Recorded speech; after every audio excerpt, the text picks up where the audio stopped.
Hi, everybody. It was so good to see you all today. I wonder if anybody out there can help contact Peyton. I didn't see Peyton there this morning. I haven't heard from her. If you are friends with Peyton on any of these online things that kids do, send her a message for me. I also didn't see Alora this morning, and I did get a hold of her family. So Alora should be with us on Thursday morning. And that's my reminder to you. Thursday morning at 10 o'clock, we have another class meeting, and I'll have a surprise for you and a lesson. So be on the lookout for a message from me through Zoom to your parents and you through Google Classroom, letting you, or giving you an invitation rather, to our next class meeting on Thursday at 10 o'clock. Eventually, I'd like to start scheduling a few small group sessions with groups of you, maybe the center groups, or maybe I'll create different groups. I know that a few of you have requested individual conferences or individual sessions with me, and I would be willing to do that too. So anyhow, we can hook that up through your parents on Google Classroom or through an email. But anyhow, again, it was so good to see you all today. And I'm really looking forward to seeing more of you and getting to chat with you through Google Classroom. I'm going to read another portion of Rump tonight, and then we'll call it an evening. I'm going to go and rest on the couch. I woke up super early this morning, just excited to be with you at 10 o'clock today. And so I'm going to head to bed early and get a good night's sleep. But anyhow, yeah, that's it. I guess I kind of talked a long time, didn't I? I know. Okay, I'll get to the good stuff. Rump. Not mine, the book.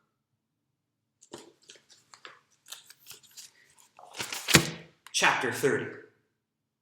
The Stiltskin. Do you remember what a Stiltskin is?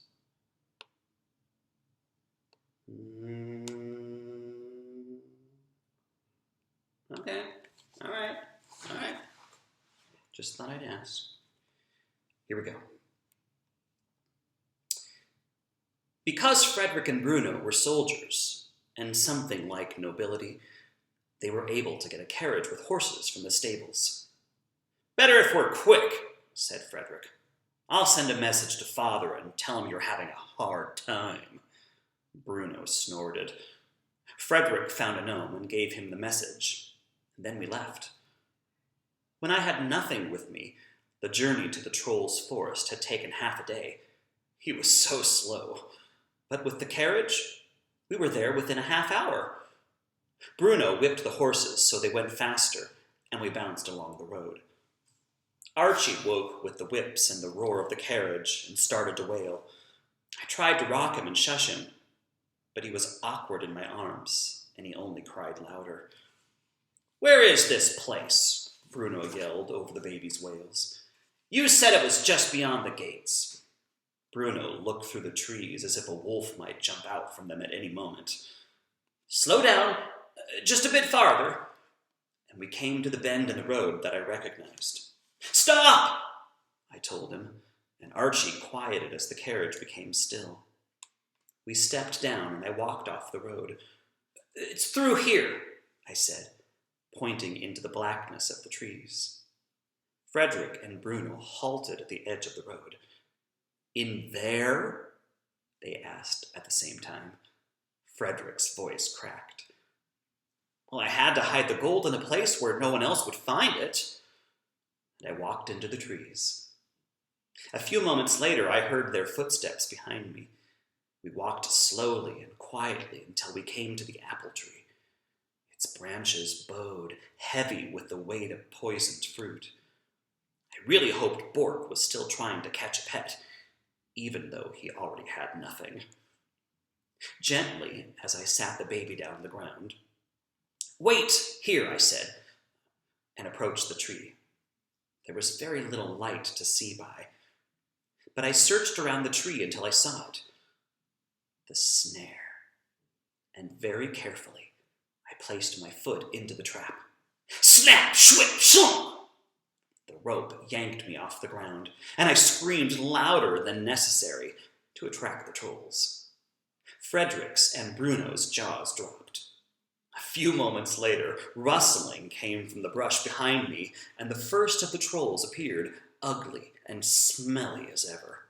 "Trolls!" I shouted. "Help! Trolls! Trolls! Help me!" And Frederick and Bruno squealed and ran, flailing their arms. They didn't even pause to pick up their baby nephew. They bolted through the trees toward the carriage, and I barely heard the crack of the whip or the horses' hooves above their screams. And in a few moments, the noise faded. "What's this?" said one of the trolls. "Didn't you learn anything from last time?" "Hello, Bork!" And Archie began crying. "And you brought an extra," said Bork. "Well, we can always use a side dish." "Oh, you don't want that," I said. "Far too bitter." "Do you have any sludge?" "We always have sludge." And he cut me down. The first part of the plan had worked. I was out of the castle, and Frederick and Bruno were gone. But that was the easy part. Now I had to find a Stiltskin before it was too late, and something told me I was in the right place. I was greeted with many snorts and snarls from the trolls. Slop now had a wolf pelt on his head instead of his deer antlers. "How did you get that?" I asked. "He ate the apples," said Slop. "Wolves don't eat apples," Bork corrected. "He died of starvation. Didn't have any meat on his bones." "Because them apples ate 'em all up with their poison." Slop pushed down the wolf head so its teeth were hanging over his eyes, and then he sniffed me. "You still reek of magic."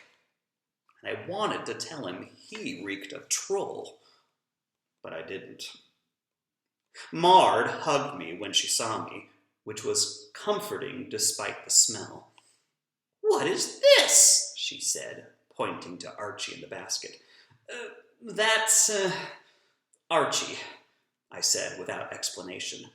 "He's horribly clean, and so are you." Maud took Archie from my arms, and Gorp and Groat tackled me to the ground and smeared mud in my clothes. As I stood up, a fat donkey came trotting toward me. "Nothing!" And he brayed and pushed me with his head right back down in the mud. "We named him Horace," said Groat. "He likes to eat worms." And I laughed. Nothing's name is Horace, and he likes to eat worms. Well, he looked happy. Maybe having a real name made him a better donkey. Maud pushed a cup of sludge into my hands. "You need fattening," she said. "You grew." And then she dipped her fingers in the sludge and fed some to Archie. I thought for sure he would start crying, but he didn't. He slurped and gurgled. The young prince had a taste for worms. "This will make him a strong boy," said Maud. "Why have you come back?" asked Bork. "And who were those boys?" Those were the queen's brothers." "Can they make gold from straw, too?" Bork asked. "They didn't look too smart." "They can't make gold. And neither can the queen." And then I took a deep breath. "I can, though." And all the slurping and grunting and snorting stopped, and the trolls stared at me. So I told them my story, all of it.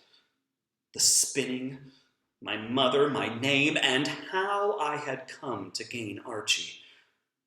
No wonder you reek of magic, said Slop. You were born in this stuff. Why can't you give him back if you don't want him? Slop asked. Because she promised him in exchange for the gold, so now he has to take him. That's part of the magic. Well, why would she promise her baby? Asked Gorp.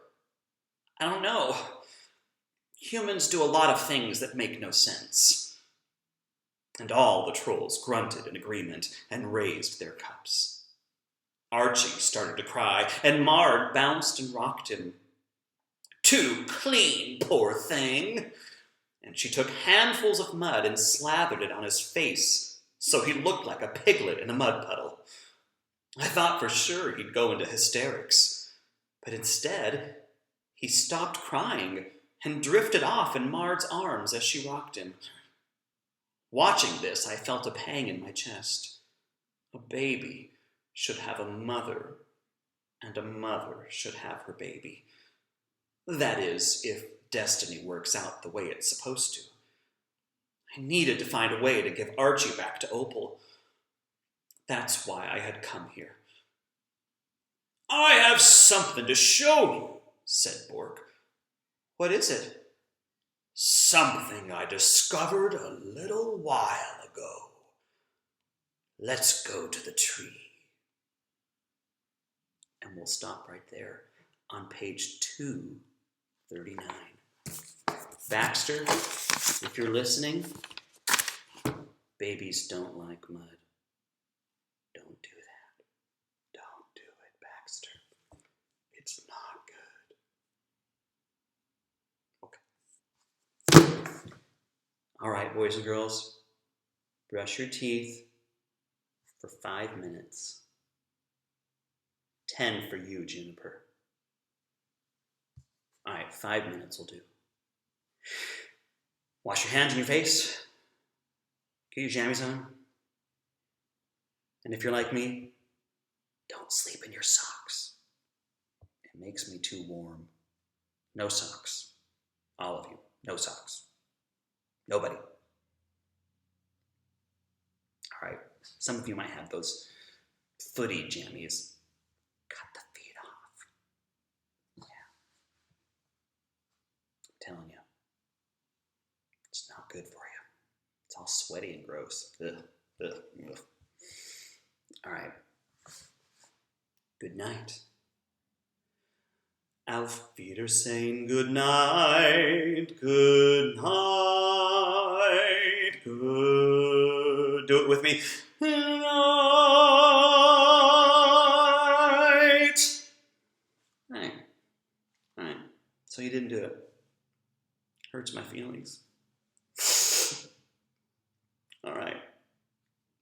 I'm weird. And so are you. Goodbye.